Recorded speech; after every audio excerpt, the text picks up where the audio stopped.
Hi everybody, Bajaj Finance is one of the most legendary companies in the Indian business history. And if you look at the ticker tape analysis, it is nothing short of mind-blowing. From January 2000 to the present times, Bajaj Finance has given a return of 1.5 lakh% to its investors. And if you just invested 10,000 rupees in Bajaj Finance in 2000, today your wealth will be worth at least 1.6 crores. And this return rate is more than Apple and Amazon during the same period and more than the total returns of Google, Facebook and even Netflix.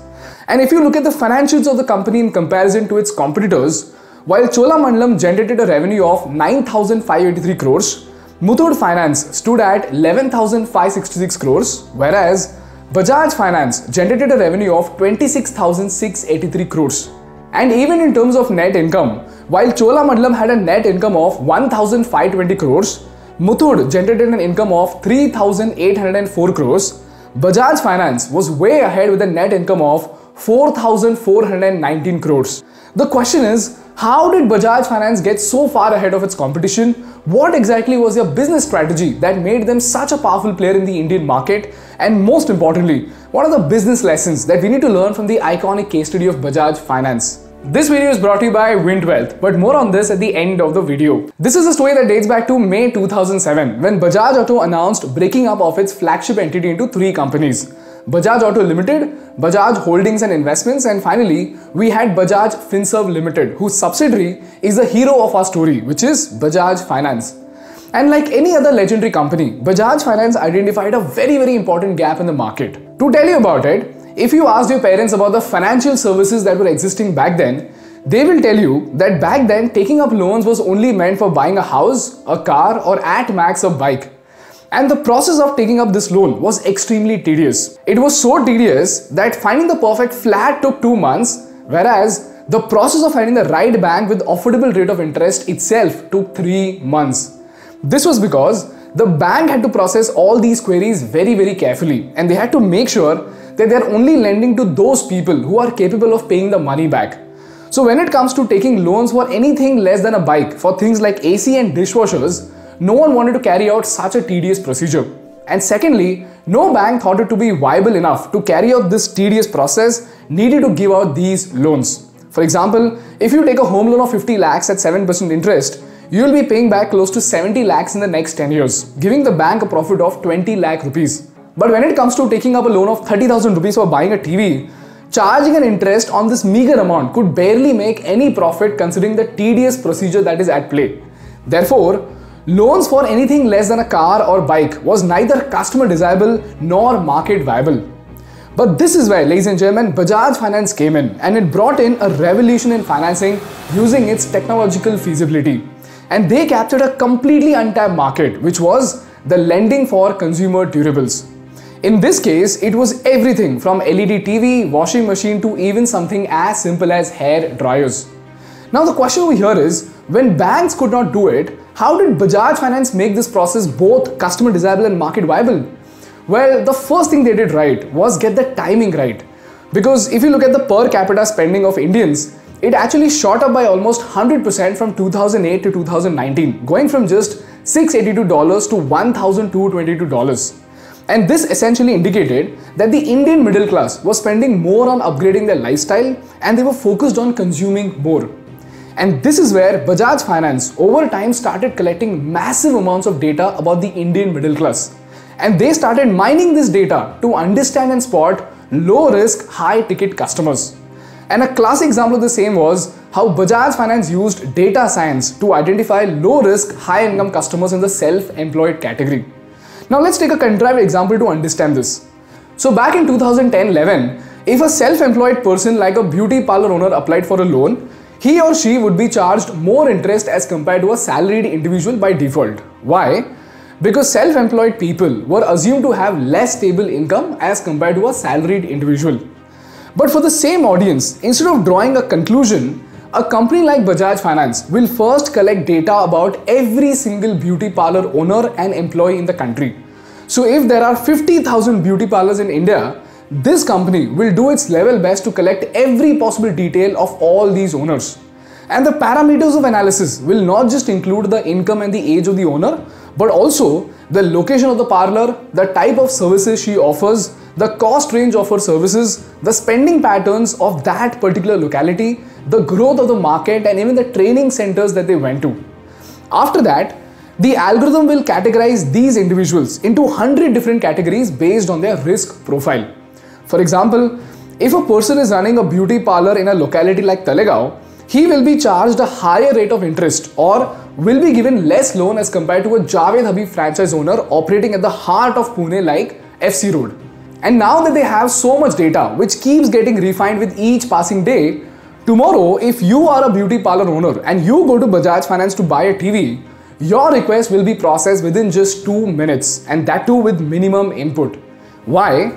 Because the algorithm of Bajaj Finance has processed so much data that it can easily predict how much you're capable of paying back and what is the risk involved in lending you money. And just like Saurav Mukherjee explains in this interview with Edelweiss, Bajaj Finance did the same with doctors, dentists and chartered accountants to identify low-risk, high-income individuals to sell their service. And this insane ability to process data gave Bajaj Finance the superpower to give out something called zero-cost EMI or no-cost EMI to its customers. Which means what? If a customer wants to buy a TV for 60,000 rupees, she just has to pay 1/3 the cost, or in this case 20,000 rupees as upfront payment, and can split her bill into an 8-month EMI and has to pay 0% interest on the loan. And all Bajaj Finance earns is a little over 1% from the processing fee. Now this was nothing short of a revolution because it was a gateway to the dreams for the affluent Indian middle class. This is how Bajaj Finance made the entire process of borrowing into a customer desirable action. Now the second question over here is, all this is fine, but how did Bajaj Finance manage to make such hefty profits with just this processing fee? Isn't that too less? If you're thinking this, you are absolutely right, which is why Bajaj Finance doesn't just make money from you, but also gets a handsome 5% discount from the manufacturer to offer financing to its customers. So if a TV costs 40,000 rupees, Bajaj Finance lends 40,000 rupees, but has to pay the manufacturer only 38,000 rupees due to the 5% discount, making it an additional 5% of the value of the product as its profit. And the reason why this was game-changing was because when an Indian middle-class family sees two televisions, one of Samsung, the other of OnePlus, both costing 40,000 rupees, if Samsung is asking them to pay 40,000 rupees upfront and OnePlus gives them a zero-cost EMI option to split the bill into 8 parts, asking them to pay only 3,500 rupees per month, which television do you think the family is going to opt in for? Obviously the OnePlus TV, right? This is the reason why the manufacturers gave Bajaj Finance a discount of 5%, because of which manufacturers like OnePlus were able to increase their sales due to both reduction in entry barrier and the ease of payment. As a result, even rivals like Samsung started tying up with Bajaj Finance, because of which in the race of keeping up with the market, hundreds of companies started tying up with Bajaj Finance, turning it into the most powerful player in consumer durables financing space. And today, Bajaj Finance is India's largest consumer durable financing company, with 70% of all such products financed by Bajaj Finance itself. And all thanks to their data analytics algorithm. According to HDFC Research, their gross non-performing asset has never crossed 1.7% since FY12. As in, out of the total money lent, the amount of lending that are overdue from the borrowers has never crossed 1.7%. And this is quite extraordinary. This is the reason why, since the past 10 years, Bajaj Finance has been able to achieve a compound annual sales growth of 33%, the profits have shot up by a CAGR of 32%, and the stock price has shot up by a mind-boggling CAGR of 62%. This is how Bajaj Finance became one of the most legendary non-banking finance companies in the Indian business history. And this brings me to the most important part of the episode, and that are the lessons from the iconic rise of Bajaj Finance. Before we move on, we have an important announcement from our partners Vint Wealth to all those who want to invest in bonds.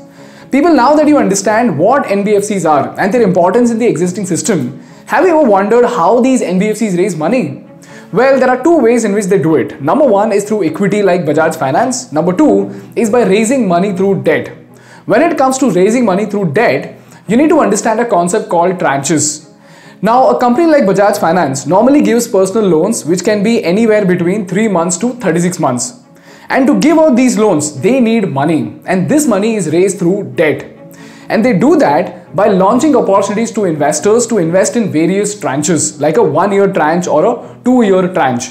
This is beneficial for the entity to have multiple maturities for the borrowed money. And this is where our partners Vint Wealth come in. Vint Wealth gives opportunities to investors like you and me to invest in opportunities with tranches wherein you can choose to invest in multiple maturities through tranches of the same issue. For example, if you invest in a 2-year tranche, it gives you a return of 9% XIRR, whereas a 3-year tranche can give you a slightly higher interest of say 9.3% XIRR. This increases also because the risk increases a little with increase in the tenure of the bond. And you must also note that you can also invest in both the tranches to divide your investment into 2 maturities. This gives the power to the user to choose where they want to invest and how much. And the best part is that Vint Wealth plans to bring many such bonds in the near future. And as always, it will also make sure that you're educated about these opportunities with all the information with the utmost transparency. So to contact them or to learn more about investing in these NBFC related opportunities, you can subscribe to their free newsletter through the link in the description. Moving on, there are 3 very important lessons that we need to learn from the iconic case study of Bajaj Finance. Lesson number 1. Every time you enter the market, always try to evaluate your product or service through the 3 pillars of innovation, which are customer desirability, market viability, and technological feasibility. If one of them is missing, then work upon building that pillar, because without it, the whole system wouldn't be functional. In this case, if you see, financing for consumer durables was neither customer desirable nor market viable. But as soon as Bajaj Finance brought in its technological feasibility with data science, it is able to place its service at the sweet spot of innovation. Lesson number 2. Whenever you decide to sell your product or service, always be very careful about choosing where to extract your profits from. In this case, if you see, if Bajaj Finance had gone by the traditional way of extracting from the borrowers, the rate of interest itself would have become the entry barrier for the customers. But Bajaj Finance chose to go the other end and decided to tap into the manufacturer's margins. And this gave them both higher margins and easy market penetration. And last and most importantly, as Mukesh Ambani once said, data is the new oil. So the ones who have it in plenty will have an unfair advantage over their competition. In this case, with each passing day, Bajaj Finance is collecting data about people like you and me, trying to understand the sweet spot in the market, because of which it has built a huge barrier that is very difficult for its competitors to cope up with. Now, before we say goodbye, considering this point of data and consumer spending, my question to you is, can you tell me where cred is heading? And here's a hint. They have the richest 1% as their customers. They know every single detail of who spends how much and that too on what.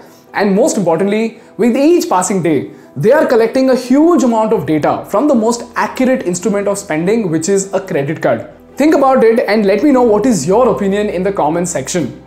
That's all from my side for today, guys. If you learned something valuable, please make sure to hit the like button in order to make YouTube Baba happy. Check out Vint Wealth and the amazing investment opportunities that they have to offer. And please support our work by subscribing to our channel. Thank you so much for watching. I will see you in the next one. Bye bye.